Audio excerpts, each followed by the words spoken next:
चलो बच्चों, बेटा आज हम करने जा रहे हैं पार्ट 3 ऑफ केमिकल काइनेटिक्स। क्या कह रहा है बेटा हमसे? राइट, पार्ट 3, क्योंकि हम 21 से बेसिकली 30 क्वेश्चन डिस्कस करेंगे ना इसमें। राइट, तो बेटा हम इसके अंदर क्या करने जा रहे हैं? देखो हमारे सामने एक क्वेश्चन दिया गया है। क्या कह रहा है ये क्वेश्चन हमसे? कह रहा है बेसिकली ये हाइड्रोजन पेरोक्साइड है, ये अपने आप को कन्वर्ट कर लेता है H2O + O2 में, alkaline medium, basically basic medium में। द प्रपोज्ड मैकेनिज़्म, इसी रिएक्शन का जो मैकेनिज़्म है वो बेसिकली हमारे पास यहाँ पर और ये लिखा गया है। राइट, ये हमारे को मैकेनिज़्म भी दिया है और बोल रहा है कि इसके अकॉर्डिंग आप रेट लॉ लिखिए। बेटा देखो सबसे इम्पॉर्टेंट बात, जो स्लो स्टेप होता है वही आपका एक्चुअली में रेट डिटरमाइनिंग स्टेप होता है। रेट डिटरमाइनिंग स्टेप होता है। अब अगर वही slow step rate determining step है तो बेटा हम इसी स्टेप के अकॉर्डिंग हम एक्चुअली में रेट लॉ के अकॉर्डिंग रेट लिख देंगे। हमारा रेट हो जाएगा, बोलो रेट के आगे H2O2 raised to power 1, because इसके स्टोइशियोमेट्रिक कांस्टेंट 1 और I माइनस की पावर 1, क्योंकि उसके भी स्टोइशियोमेट्रिक कांस्टेंट कोफिशिएंट 1, क्योंकि स्लो स्टेप ही हमारे को एक्चुअली में क्या देता है हमारे को? Rate determining step. हाँ, आगे बढ़ जाते हैं बेटा। इसने बोला हमारे से ओवरऑल ऑर्डर ऑफ रिएक्शन क्या होगा? बेटा ऑर्डर ऑफ रिएक्शन होगा 1 + 1, तो बेसिकली हो जाएगा ये हमारा 1 + 1 दैट इज़ 2। अब हमसे पूछा गया है out of step 1 and step 2 which is rate determining step? तो बेटा स्लो स्टेप होगा। स्लो स्टेप कौन सा स्टेप था वो हमें पता है बेटा, स्टेप 1। कितने नंबर का क्वेश्चन है? 3 मार्क्स का बेटा। 3 राइट, इजी है। हाँ बेटा। चलो इसके बाद बच्चों की 3 नंबर का इजी क्वेश्चन। यस, अब मेरी बात सुनना बेटा। आपके सामने एक रिएक्शन दिया गया है, बोला गया है for a reaction 2NH3 will form N2 + 3H2, इसका रेट इक्वल टू K दिया गया है। Right, write the order and molecularity of this reaction. Right, हमारे को क्या लिखना है? ऑर्डर लिखना है और मॉलिक्युलरिटी ऑफ द रिएक्शन लिखना है। बताओ बेटा। बोलो बेटा, मॉलिक्युलरिटी क्या होगी इस रिएक्शन का? 2 होगी, क्योंकि हमारे को पता है 2 अमोनिया बेसिकली रिएक्ट कर रहे हैं।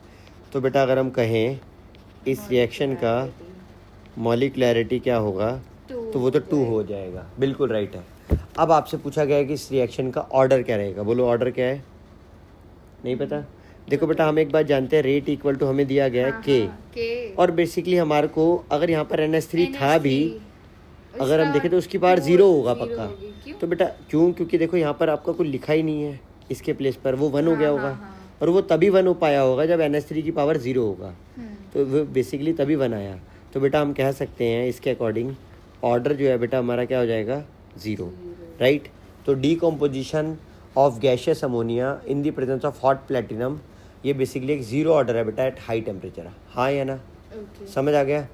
चलो इसके बाद बेटा इसने हमसे बोला यूनिट्स ऑफ के का यूनिट्स क्या होगा? बेटा कल आपको बताया था, याद होगा बच्चों, के का जो यूनिट होता है कैसे निकालते हैं वो हमने बोला था आपको, मोलैरिटी 1 - n सेकेंड इनवर्स, या फिर प्रेशर 1 - n सेकेंड इनवर्स। बिल्कुल राइट है बेटा। हम यहाँ पर 0 ऑर्डर है, अगर हम यहाँ पर डाल दें 0 तो बेसिकली आ जाएगा हमारे पास 1 - 0 सेकेंड इनवर्स, जिसका अल्टीमेटली मतलब जो रहेगा वो आ जाएगा बेटा आपका मोलर की पावर 1, सेकेंड की पावर 1, सेकेंड की पावर -1, बेसिकली आ जाएगा मोल पर लीटर पर सेकेंड इनटू सेकेंड, है ना? ये हमें याद रखना है। Got it? समझ आ गया? चलो इसके बाद हमारे इधर आ जाओ, ये वाले क्वेश्चन पर आ रहे हैं हम। क्या कह रहा है हमसे ये बेटा हमसे कह रहा है for the reaction this H2 + Cl2 will form 2HCl। Rate हमें दे रखा है कि हमसे पूछा गया मॉलिक्युलरिटी और ऑर्डर। बोलो बेटा। मॉलिक्युलरिटी 1 है। मॉलिक्युलरिटी 1 नहीं है, ध्यान से देखो क्या है, ध्यान से देखो कितने हैं मॉलिक्यूल्स बेटा? 2 हो गए। 2 हो गए ना? 2 हो गए। तो बेटा मॉलिक्युलरिटी क्या आ गई? 2 आ गई। और अगर हम बात करें मॉलिक्युलरिटी के बाद ऑर्डर ऑफ रिएक्शन का अगर हम बात करें तो बेटा ऑर्डर ऑफ रिएक्शन जो होगा वो होगा हमारा, बोलो देखो रेट लॉ के अकॉर्डिंग अगर हम देखें, रेट हमें दे रखा है इक्वल टू के, यानी कि H2 की पावर भी होगी बट वो 0, और Cl2 की भी पावर 0, तभी एक्चुअली में ये है अगर हम देखें ऑर्डर ऑफ रिएक्शन होता है x प्लस वाई, इनको अगर हम ऐड करेंगे जीरो तो जीरो हो जाएगा, what it, zero order reaction. ठीक है, तो आपका जो ऑर्डर ऑफ रिएक्शन आया वो ज़ीरो आ गया, राइट। हमसे बेटा सेकंड पार्ट में बोला गया है यूनिट्स ऑफ के, क्या बोला गया हमसे, मोलर पर लीटर पर सेकंड। यस बेटा, हमसे बोला गया है यूनिट्स ऑफ के। अगर हम देखें तो यूनिट ऑफ के की बात करें बेटा, के का जो यूनिट होता है वो होता है हमारा क्या होता है के का यूनिट, बोलो, मोलर पर लीटर पर सेकंड। यस, तो बेसिकली वो आपका कंसंट्रेशन की इक्वल हो जाएगा और कंसंट्रेशन रेट के इक्वल हो जाएगा। हाँ। और रेट का यूनिट हमें पता ही है, ज़ीरो ऑर्डर के लिए बोलो मोलर की power 1 minus zero second inverse, तो मोल पर लीटर सेकेंड, राइट है। हाँ। चलो आगे बढ़ जाते हैं। अब जल्दी से देखना, आपके पास ये क्वेश्चन क्या कह रहा है, आपसे कह रहा है कि एक एक्सपेरिमेंट दिया है, A प्लस बी से कुछ प्रोडक्ट बन रहा है, आपके सामने आपको बोला गया है कि गिवन डिफरेंट इनिशियल कंसंट्रेशन, ए और बी की अलग अलग कंसंट्रेशन दी है, एक्सपेरिमेंट 1 से कुछ है, एक्सपेरिमेंट 2 से कुछ है और एक्सपेरिमेंट नंबर 3 से कुछ है, और बोल रहा है सबसे पहले ऑर्डर निकालना है। बेसिकली हमें क्या निकालना है, ऑर्डर। ऑर्डर ऑफ रिएक्शन का मतलब एक्स और वाई, ऑर्डर ऑफ रिएक्शन मतलब कि हमें एक्स और वाई फाइंड आउट करना है। दूसरा विद रिस्पेक्ट टू ए और विद रिस्पेक्ट टू बी, और दूसरा हमारे को रेट कांस्टेंट निकालना है। क्या निकालना है अपने को, रेट कांस्टेंट। रेट कांस्टेंट मतलब कि अपने को के निकालना है, हाँ कि ना। बेटा कैसे करेंगे, ध्यान से सुनना बेटा। सबसे पहले मैं लिख रहा हूँ यहाँ पर फर्स्ट रिएक्शन में रेट एक्सपेरिमेंट नंबर 1 से क्या आ रहा है, एक्सपेरिमेंट नंबर 1 से सबसे पहले बेटा मैं रेट लॉ के अकॉर्डिंग रेट अगर मैं दिखूँ तो क्या आएगा, रेट इक्वल टू के, ए की पावर एक्स और बी की पावर वाई आ जाएगा, राइट है। यस। अब अगर आप देखो तो फर्स्ट एक्सपेरिमेंट से आपका रेट जो निकल कर आएगा वो क्या आएगा, वो आएगा बेटा के, ए की पावर 0.01 और एक्स, राइट है, और बेटा बी की पावर 0.01 की पावर वाई, राइट है। रहेगा। सिमिलर वे में बेटा हम एक्चुअली में एक्सपेरिमेंट नंबर जो हमने, अरे बाप रे,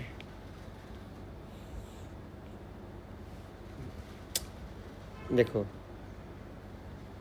ओके देखो बेटा, अगर आप देखोगे यहाँ से ये हमारा एक्सपेरिमेंट नंबर 1 आया, अब सिमिलर वे में हमारा एक्सपेरिमेंट नंबर 2 और सिमिलर वे में हमारा एक्सपेरिमेंट नंबर 3 आ जाएगा।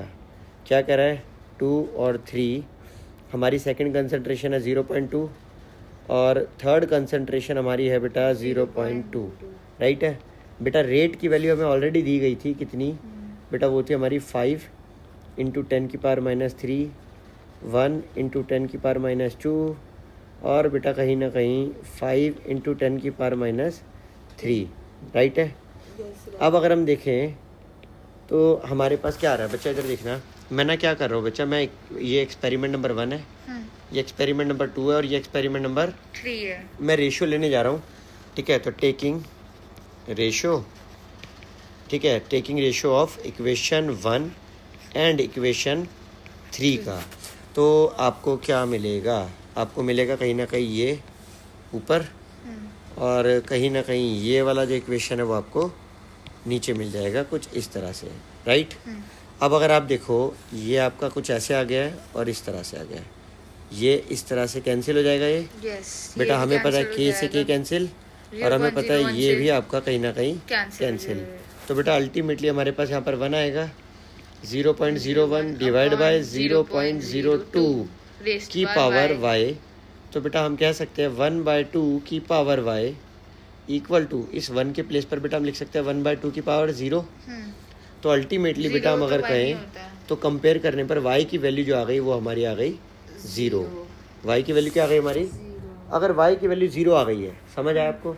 सिमिलर वे में बेटा अब हमारे को x की वैल्यू भी निकालनी है, राइट। अब अगर हम देखें x की वैल्यू हमारी इक्वेशन एक्सपेरिमेंट 1 और 2 से आ जाएगी, राइट।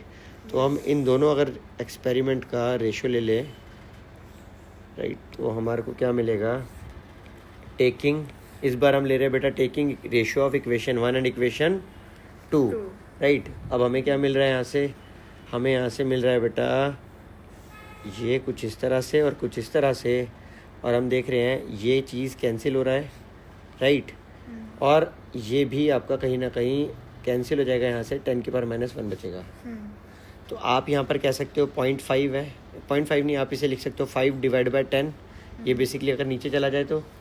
और यहाँ पर आप देखो कि 0.01 डिवाइड बाई 0.02 की होल पावर एक्स, तो ये 1/2 की पावर एक्स, और ये भी 1/2 की पावर 1। अगर बेटा मैं कंपेयर करूँ तो एक्स का वैल्यू क्या आ रहा है यहाँ से 1, ठीक है। तो ये आपने याद रखना है एक्स का वैल्यू 1, और ये आपने याद रखना है वाई का वैल्यू 0। मुश्किल है, हम कर पाए।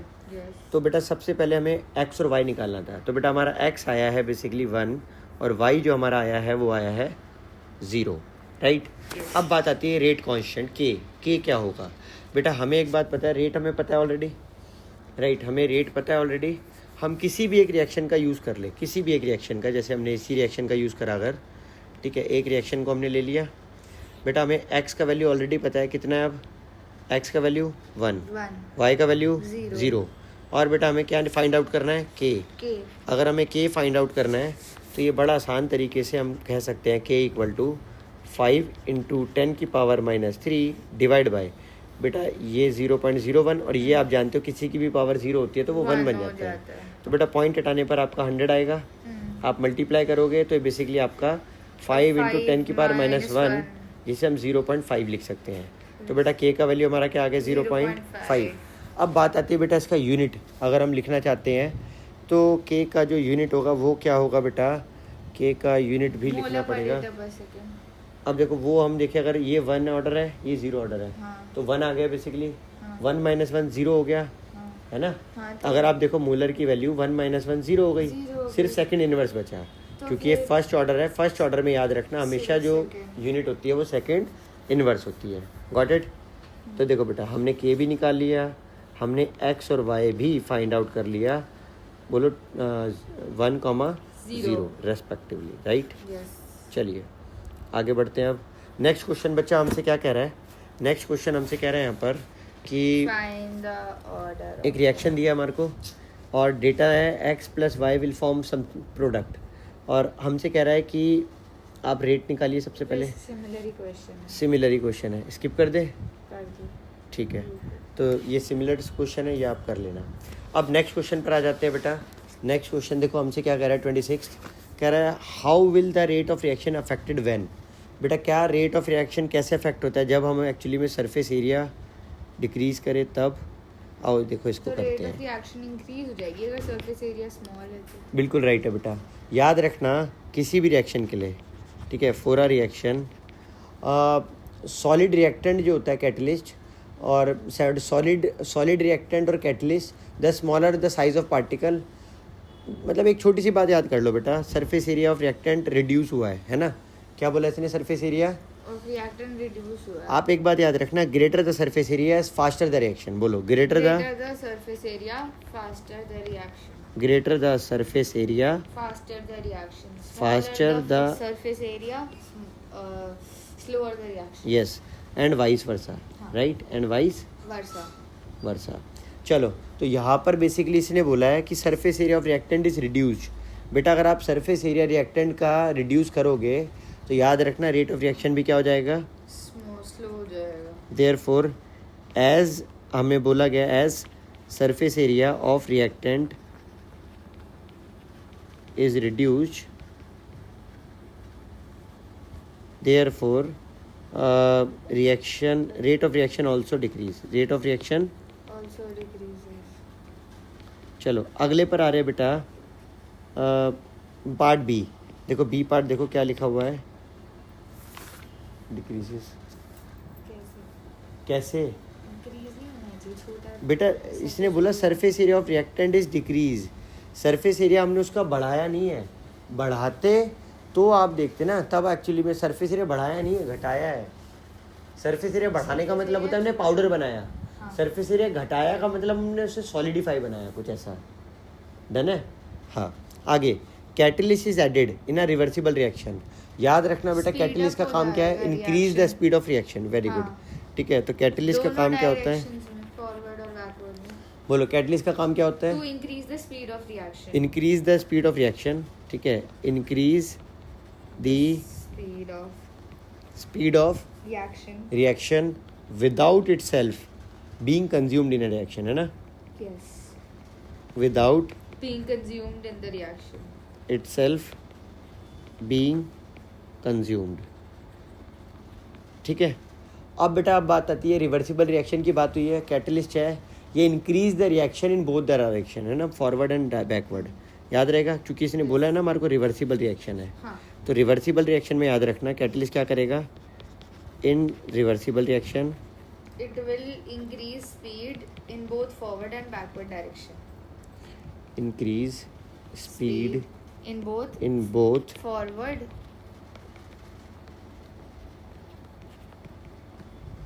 and reverse.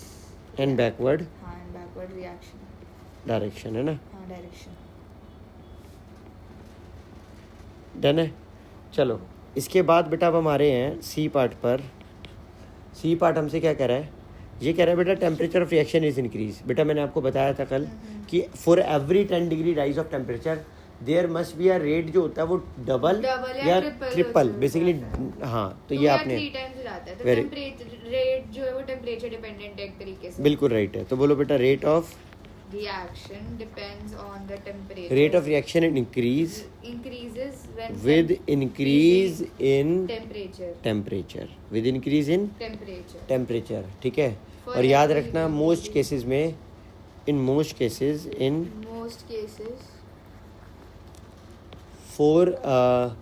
Four rise of four rate becomes double, है ना. हाँ, in याद most रखना cases, rate of reaction becomes double. Rate of reaction becomes double.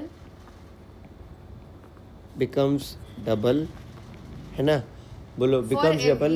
For every nearly for every 10 degree degree rise rise. in the temperature. बहुत बढ़िया. For every 10 degree Rise in the temperature. Rise of Temperature. Temperature. Done है बेटा. Yes. ठीक है. और कुछ नहीं है. चलो इसके बाद क्वेश्चन नंबर 26 के बाद हम आ जाते हैं क्वेश्चन नंबर 27 पर. 27 भी सिमिलर क्वेश्चन है काफी ज्यादा सिमिलर है. बट इसमें हाँ कह सकते हैं सिमिलर है. वही यस. है. तो क्वेश्चन नंबर 27 भी ऑलमोस्ट सिमिलर होने की वजह से इसको हम छोड़ रहे हैं. ठीक है. चलो क्वेश्चन नंबर 28 पर आ जाते हैं. बेटा हमसे क्या कह रहा है, R reaction is second order with respect to A. Right. अब मेरी बात ज़रा ध्यान से सुनना. उसने बोला सेकंड ऑर्डर है, सेकंड ऑर्डर है With respect to it. With respect to A and first order है with respect to B. B. बेटा इसने बोला write the differential rate of equation. हमें क्या लिखना है, डिफरेंशियल रेट ऑफ इक्वेशन. अगर मैं रेट लॉ से सबसे पहले रेट लिखूं तो बच्चा रेट होगा के और बेसिकली ए की पावर 2 बी की पावर 1. बेटा बट मुझे इसे डिफरेंशियल फॉर्म में लिखना है क्योंकि अकॉर्डिंग टू हिम हमसे मांगा गया है कि इसे डिफरेंशियल रेट इक्वेशन लिखना है. तो हम इसे क्या लिखेंगे देखना. फर्स्ट पार्ट का आंसर हो जाएगा गुड़िया D R by D T equal to K A का पावर 2 बी का पावर 1. क्लियर है. ये डिफरेंशियल फॉर्म हो गई. बेटा इसने बोला how is rate affected on increasing the concentration of A 3 times. Basically हमने ए का कंसंट्रेशन. स्क्वायर हो गया. बहुत बढ़िया बेटा. 9 हो गया. बिल्कुल राइट है. बहुत बढ़िया. तो ये आपने कंसंट्रेशन को 3 टाइम्स करा है. हाँ. ठीक है. इसे उठाकर यहाँ डाल दो तो बेसिकली हमारा सेकंड पार्ट आ जाएगा कंसंट्रेशन जब हम B निकाले का तो फिर B स्क्वायर हो जाएगा. 2B हो जाएगा. देख लेते हैं. देखो ए की कंसंट्रेशन हमने सबसे पहले क्या डाल दी 3. Yes. तो बेटा आप देख सकते हो रेट है, जो रेट अगर मैं कहूँ न्यू रेट वो क्या हो जाएगा के 3a का स्क्वायर बी ये हो जाएगा आपका कहीं ना कहीं 9k a स्क्वायर बी. हाँ कि ना. Yes. But और अब इसके B प्लेस की- पर हम लिख सकते हैं रेट. तो ये जो हाँ. नया रेट है फिर वो आ B जाएगा की भी ये. concentration double हो अब बेटा थर्ड पार्ट में हमसे क्या कहा गया है, थर्ड पार्ट में हमसे कहा गया है कि how is rate affected when A and B both are doubled. A की कंसंट्रेशन भी हमें डबल कर दी गई है. 2A और 2B दोनों का राइट. और बी की भी कंसंट्रेशन का कहीं ना कहीं हमने क्या कर दिया है डबल कर दिया. तो वो तो 2A स्क्वायर हो गया फिर क्योंकि उस पे ऑलरेडी 2B हो गया ना. हाँ 2B हो गया. 2A स्क्वायर हो गया और 2B हो गया. बिल्कुल राइट है. तो double dash equal to K ए के प्लेस पर 2a बी के प्लेस पर 2b और इसका स्क्वायर इसकी पावर 1. बेसिकली हमारे पास आ जाएगा बेटा 4a स्क्वायर b 1 और यहाँ पर 2 और बेसिकली हम मल्टीप्लाई करें तो आ जाएगा 8k² और b के पावर 1। डन है। तो 8 टाइम्स हो गया और उसमें 9 टाइम्स है, इसमें 8 टाइम्स। 8 टाइम्स बिल्कुल राइट है। तो ये आपका आ जाएगा 8 times of 8 times of original rate. Right. Yes. चलो अब हम आगे बढ़ जाते हैं बेटा। ये हमारे 2 आंसर्स हो गए। नेक्स्ट क्वेश्चन देखो हमसे क्या कह रहा है, एक काफ़ी बड़ा सा क्वेश्चन, रेट ऑफ रिएक्शन के बारे में लिखा हुआ है हमसे, कुछ कह रहा है यहाँ पर। इसके बाद अल्टीमेटली हमसे कह रहा है कि what is the rate determining step. बेटा हमें एक बात पता है कि slow step is always the rate determining step. तो याद रखना जो एकदम स्लोएस्ट स्टेप होता है, याद रखना ओवरऑल रेट डिपेंड करता है, वही होता है rate. Overall yes, overall rate, जो ओवरऑल रेट ऑफ रिएक्शन अगर हम कहें depends on, yes depends on, बोलो depends on the slowest the step. slowest step. Hence it is called the rate determining step. Hence called rate determining step. Got it? चलो इसके बाद हम आगे बढ़ जाते हैं बेटा। इसने हमसे बोला डिफाइन कॉम्प्लेक्स। कॉम्प्लेक्स क्या होता है बेटा? कॉम्प्लेक्स बेसिकली एक ऐसी रिएक्शन, कॉम्प्लेक्स रिएक्शन जो मोर देन 1 स्टेप में होती है, उसको हम कॉम्प्लेक्स रिएक्शन कहते हैं। याद रखना, मैं फिर से बोल रहा हूँ, एक ऐसी रिएक्शन बोलो, a reaction more than 1 step में होती है। हाँ, तो रिएक्शन, यस बेटा, reaction which occur in more than 1 step, ठीक है, इज कॉल्ड कॉम्प्लेक्स रिएक्शन। ठीक है, डन है यहाँ तक? अगले पर आ जाते हैं। कह रहे बच्चा अब हमसे अगला क्वेश्चन क्या कह रहा है, कह रहा है how is the effect of temperature on the concentration of. बेटा हमें पता है फॉर एवरी 10 डिग्री राइज, ठीक है, for every 10 degree rise rate जो होता है बेटा वो एक्चुअली में डबल हो जाता है। रेट क्या हो जाता है? डबल हो जाता है। वेरी गुड, समझ जाओगे। चलो इसके बाद हम आगे बढ़ जाते हैं बेटा। why is molecularity is applicable only for elementary reactions whereas order is applicable for elementary as well as complex reactions। बेटा आपको पता है कॉम्प्लेक्स रिएक्शन जो होती है वो सेवरल स्टेप्स में होती है, हाँ कि ना? yes. तो कॉम्प्लेक्स रिएक्शन क्योंकि बहुत सारे सेवरल स्टेप्स के थ्रू होती है, through several elementary reactions, number of molecules involved in elementary reactions में be different, that is molecularity of each step में बी डिफरेंट, हाँ कि ना? So आप समझ पा रहे हो? difficult to determine the molecularity and hence it is meaningless to use it in complex reactions। हाँ, समझ आ गया? ठीक है, तो ये आप याद रखना कि एक जो रिएक्शन होती है, एक रिएक्शन मल्टी स्टेप्स में होती है, इसलिए उसकी मॉलिकुलरिटी निकालना हमारे लिए क्या है? डिफ़िकल्ट है। मैं फिर भी इसको आपको एक एग्जांपल से बहुत अच्छे से लिख देता हूँ। जैसे मान लो हमारे पास एक रिएक्शन हो गई, चलो मान लो यही एक रिएक्शन है, मान लो आप देखो H2O2 है, I माइनस के साथ ज्वाइन कर करके ये बना रहा है H2O और IO माइनस, राइट।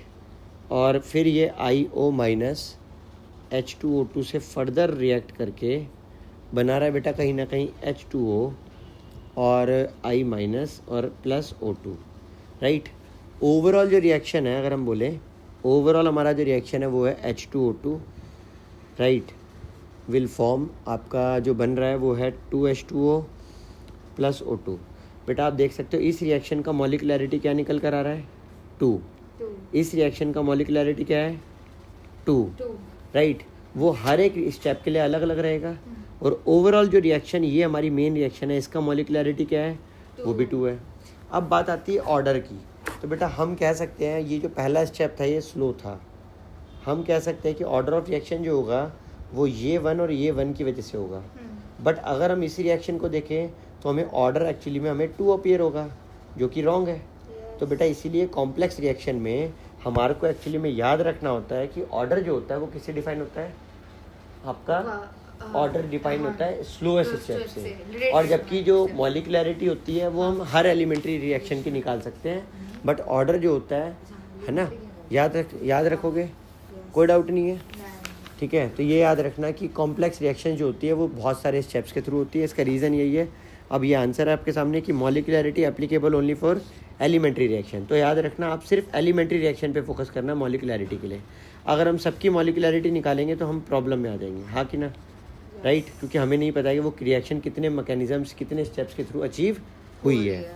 चलो लास्ट क्वेश्चन पर आ रहे हैं बेटा। लास्ट क्वेश्चन देखो हमसे क्या कह रहा है, कह रहा है the conversion of x to y, conversion of x to order follow second order kinetics. Basically अगर हम रेट लॉ से रेट लिखें तो k x, और खुद उसने बोला second order kinetics, second order kinetics का मतलब power 2। Got it? Now if the concentration of x is 3 times, बेटा उसने हमसे बोला है कि अगर x की कंसंट्रेशन बढ़ा के 3x हो गया, 3 टाइम्स कर दी जाए, right, how will it affect the rate of formation of y? Double वो basically rate of formation of y को कैसे अफेक्ट करेगा? बेटा देखो जैसे ही हम देखेंगे, बिल्कुल राइट है, ये 3x का स्क्वायर हो जाएगा तो बेसिकली आ जाएगा k, 3x का स्क्वायर बेसिकली 9, x का स्क्वायर, तो ये हमारे पास जो रेट आ जाएगा बेटा वो आ गया 9 टाइम्स। क्या आ गया बेटा रेट? 9 टाइम्स। तो जब इसको 3 टाइम्स 9 टाइम्स आ गया ओरिजिनल रेट के ना। हाँ ठीक है, ये न्यू रेट है, ये न्यू रेट है, और ये हमारा ओरिजिनल रेट R था। अब बेटा अब आप एक बार देखोगे, क्या आप एक चीज़ देखोगे आपके सामने है कि उसने बोला है कि अब जो आपका y का जो रेट है वो क्या होगा। बेटा अगर हमारा रेट 9 टाइम्स हो रहा है, इसका मतलब y की जो फॉर्मेशन है वो 9 टाइम्स हो जाएगी। हाँ। तो याद रखना, देयरफॉर फॉर्मेशन ऑफ y, अगर हम बोले therefore formation of y becomes 9 times, 9 times, becomes 9 times 9 time. Times, right. आगे हम बढ़ जाते हैं, आगे हम बढ़ जाते हैं। 30th क्वेश्चन हमसे कह रहा है the value of rate for a pseudo first order reaction. बेटा देखो सूडो फर्स्ट ऑर्डर रिएक्शन जो होता है, फॉल्स रिएक्शन, जो वैल्यू ऑफ रेट कांस्टेंट है, डिपेंड्स ऑन, बेटा कोई भी रिएक्शन हो रेट कांस्टेंट तो हमेशा डिपेंड करेगा सिर्फ और सिर्फ टेम्परेचर पर, सिर्फ और सिर्फ टेम्परेचर वो, और कंसंट्रेशन पर कभी भी डिपेंड नहीं करेगा। आई होप यहाँ तक आपको बच्चों समझ आया होगा। होप ये आपके लिए वीडियो हेल्पफुल रहा होगा। बाय बाय प्यारे बच्चों।